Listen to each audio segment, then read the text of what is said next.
8월 8일 금요일입니다. 매일 예배 하나님 앞에 기도함으로 시작할까요? 사랑과 은혜가 많으신 하나님, 죄를 사랑하셔서 하나님의 자녀 삼으시고 매일매일 우리의 삶을 인도하시고 도와주시니 감사합니다. 오늘도 주신 시간을 하나님이 원하시는 삶으로 살아내기를 원해 주의 말씀 앞에 머리를 숙이고 주의 말씀을 우리의 가슴에 담습니다. 하나님이 우리의 길들을 일러주시고 또 우리의 입술에 주를 향해 간절한 기도의 제목들을 담사오니 하나님 앞에 아뢰는 것들이 응답되는 복된 하루가 되게 인도하여 주옵소서. 예수님의 이름으로 간절히 기도하옵나이다. 아멘. 찬송가 544장입니다. 울어도 못하네. 울어도 못하네. 한번 우리 찬송을 따라가 볼까요? 함께 찬송합니다.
오늘 주시는 하나님의 말씀은요, 에스겔서 14장의 나머지 부분이에요. 12절부터 23절의 말씀 우리 함께 읽어봅니다.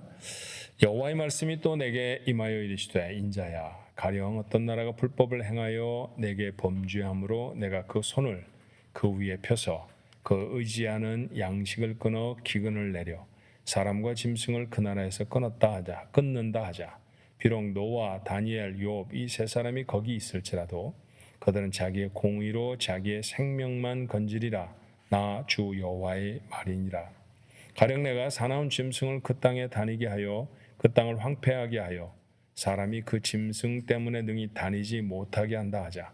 비록 이 세 사람이 거기에 있을지라도 나의 삶을 두고 맹세하노니 그들도 자녀는 건지지 못하고 자기만 건지겠고 그 땅은 황폐하리라. 주 여호와의 말씀이니라.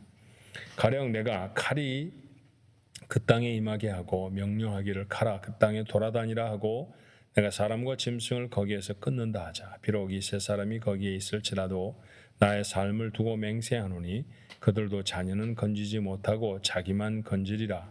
나 주 여호와의 말이니라. 가령 내가 그 땅에 전염병을 내려 죽임으로 내 분노를 그 위에 쏟아 사람과 짐승을 거기에서 끊는다 하자. 비록 노아, 다니엘, 욥이 거기 있을지라도 나의 삶을 두고 맹세하노니 그들도 자녀는 건지지 못하고 자기의 공의로 자기의 생명만 건지리라. 주 여호와의 말씀이니라.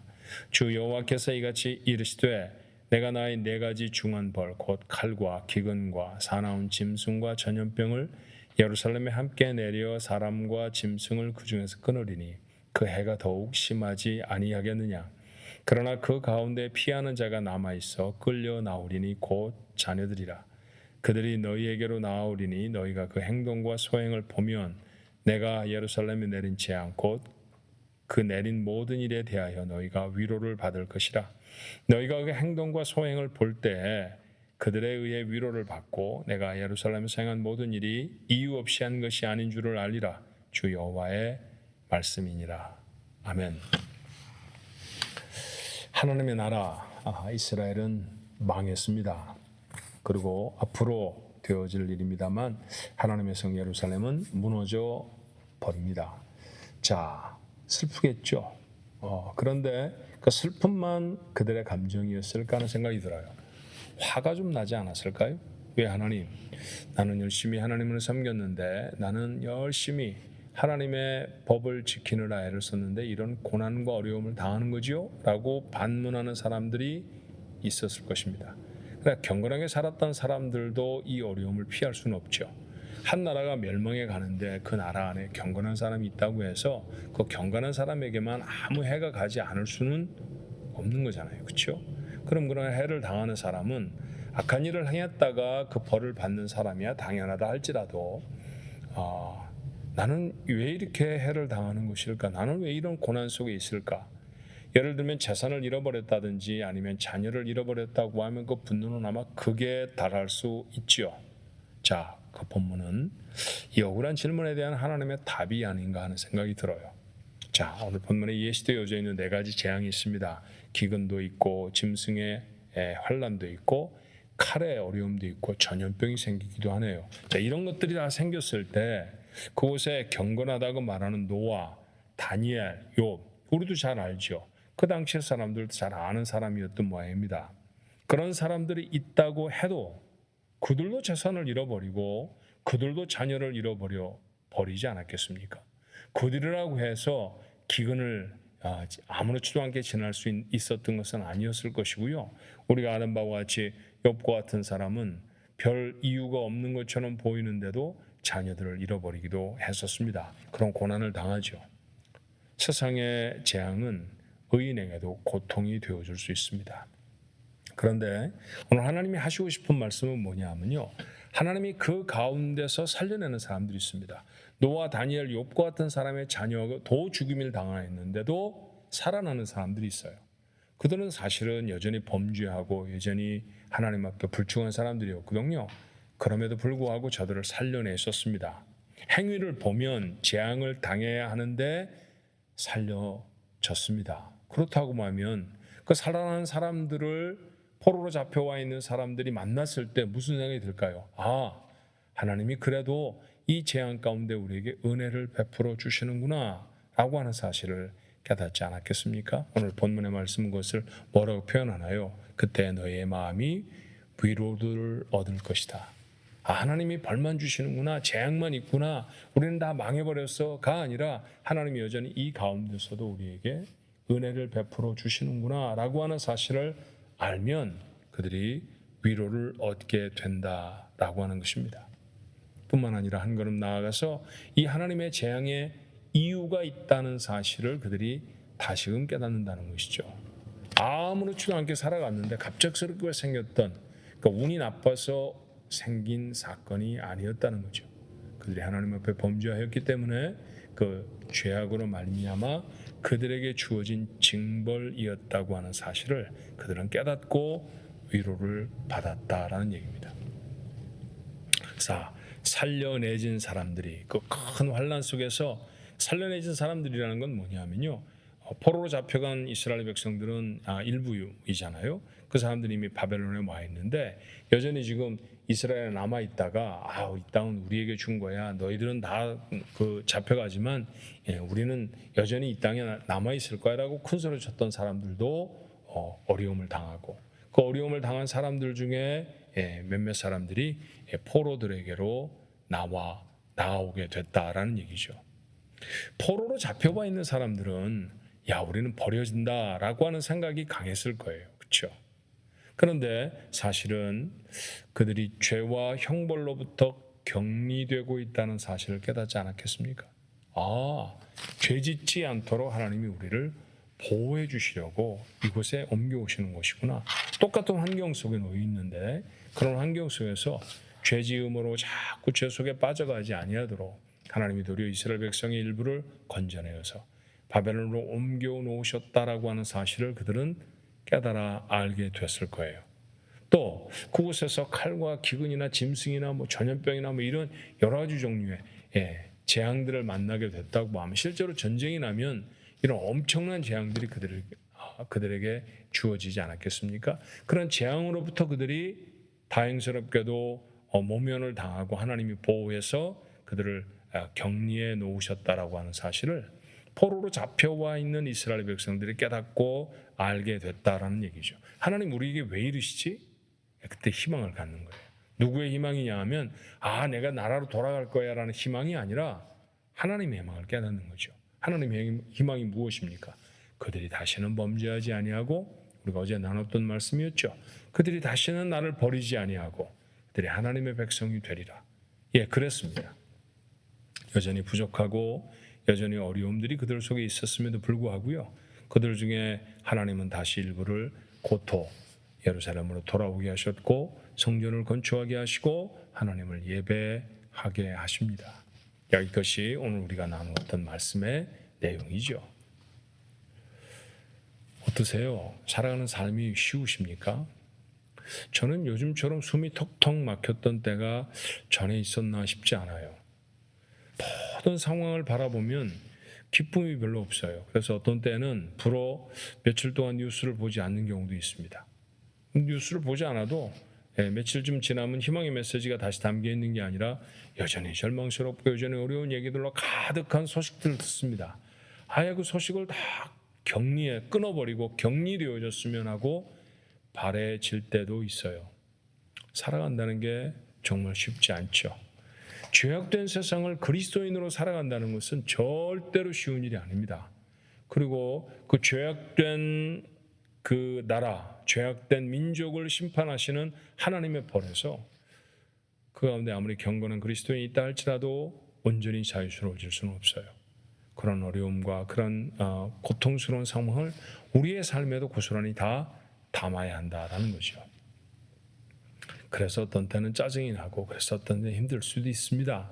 하지만 존재한다는 것 자체가 하나님의 은혜라고 하는 것을 포로로 잡혀온 사람들도 불같은 심판 속에서 겨우 살아남아서 성을 빠져나왔던 이스라엘 사람들도 깨달아 알았던 것처럼, 이 혼돈스러운 세상, 자연적인 재앙이 곳곳에 일어나는 이 세상 속에서 존재하고 있다라고 하는 사실 그 자체가 하나님의 은혜입니다.